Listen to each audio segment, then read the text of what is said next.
Referencia a la burbuja inmobiliaria que dice que ha llevado a España al lugar en el que está ahora, pidiendo rescate para sus bancos. Dice burbuja desde hace 15 años, según Merkel. Pero bueno, enseguida lo vamos a ver. Pero antes, Inés García, vamos a hacer, para que el espectador lo entienda claramente.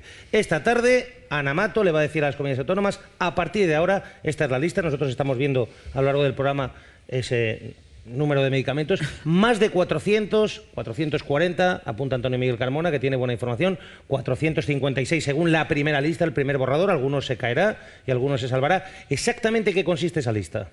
Una lista que es todavía provisional, una lista muy larga, 456 medicamentos que son los que el Ministerio de Sanidad sugiere que dejen de financiarse. Esto quiere decir que cuando usted vaya al médico, su médico se los va a recetar si los necesita. A pesar de ir con esa receta a la farmacia, va a tener que pagar el 100% de lo que cueste.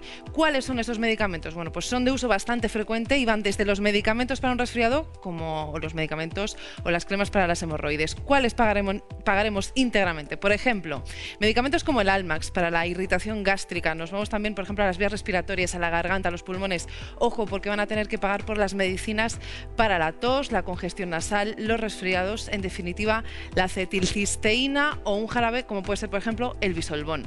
Unos clásicos del invierno, desde luego. Antidiarreicos como el Fortasec que estamos viendo, medicamentos para el estreñimiento que también dejarían de ser financiados. ¿Usan ustedes lágrimas artificiales para los ojos secos? Pues el Viscofresh, por ejemplo, también entra dentro de esa lista de medicinas a pagar al 100%. Lo mismo que aquellas cremas para la psoriasis o la dermatitis de pañal. Si necesitan ustedes antiinflamatorios, pues como el Voltaren, porque se han dado un golpe o por problemas de reuma, pues también tendrían que financiárselos ustedes mismos al completo. Como el tratamiento para los que necesiten, para los que tengan varices o para las hemorroides, como hemos dicho, personas mayores que por culpa de la edad tengan deterioros cognitivos. Y mala suerte también para los que requieran medicamentos para las migrañas o para la ansiedad leve, porque lo que cree el Ministerio de Sanidad es que también deberían dejar de ser financiados por la sanidad pública. Esta lista de medicamentos de casi 500 son los que ha remitido el Ministerio de Sanidad a las comunidades autónomas. Cataluña, Andalucía y País Vasco son las que han puesto más pegas a esta idea del Ministerio de Ana Mato. Antonio.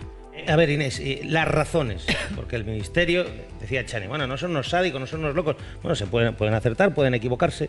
Yo creo que hay territorios donde habría que recortar más y seguir preservando la sanidad. Pero exactamente cómo justifica el Ministerio esta lista de 456, en principio, medicamentos. Pues alguna de esas razones las daba la propia ministra Ana Mato. La idea es ahorrar. Han puesto una cifra, 440 millones de euros, gracias a que todos los enfermos paguen íntegramente sus medicamentos. El Ministerio lo que dice es que son medicamentos de enfermedades que no son graves, lo que se llaman síntomas menores, pero esta medida afecta, como hemos visto, a casi 500 fármacos. Fármacos que se usan muy habitualmente, como hemos visto, el Almax, el Voltaren o la acetilcisteína. Dice la ministra, sin embargo, que muchos de esos medicamentos están obsoletos y justifica todo esto diciendo que hay remedios naturales que pueden sustituir perfectamente a estas medicinas.